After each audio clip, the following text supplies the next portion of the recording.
you have oily skin, and let's say you bought a foundation that's overly glowy or just too glowy for your complexion, and you want to make it work, you don't want to waste it, I'm gonna teach you a really underrated, very old school technique and like a little makeup hack that is super easy to do. I did not invent this, it's been around for ages, but let me tell you how to do it to make a glowy foundation like this one from Hourglass work perfectly for your oily skin. Grab a mattifying loose powder. This is the Easy Bake powder from Huda Beauty. This is the shade Cupcake. Make sure you're choosing a shade that's nice and translucent and barely shows up on your skin. It should not be a powder foundation and it should not be a pressed powder. Pick up a loose one. This is going to be the thinnest texture and you want it to be as thin as possible because it's going to lay underneath the liquid. Take a brush. This is my N17. I'm going to use the back side. Pick up a little bit of Cupcake. I'm going to pre-blend so I have a really thin, light layer. Hit the areas of your skin that you get the most oily. For me, that's going to be the inside part of my cheeks, my chin, right here. It's going to cut down that shine. Get your nose, get all the areas that you get the shiniest throughout the day. T-zone, across my forehead. And this is going on top of just my skin prep. It's going on top of my SPF. I don't have a primer on. I'd say skip the primer if you're going to use this step because it's going to be too gunky, too much product, and it's not going to lay nice under your makeup. So thinner, lightweight, just skip the primer and go in with the powder like that.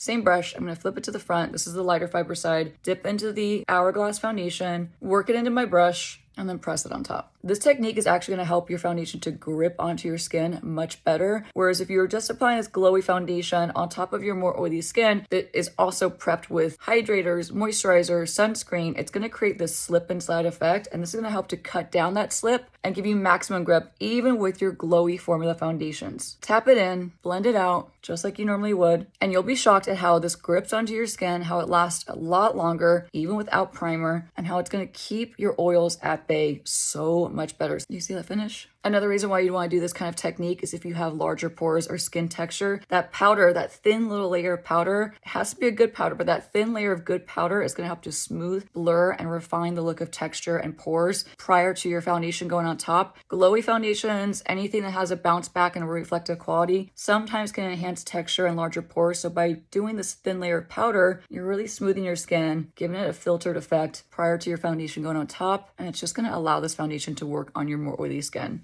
I just add this KVD concealer under my eyes, but that is the finished look. Let me know in the comments if you tried this technique, if you have oily skin and you want to make a glowy foundation work for you.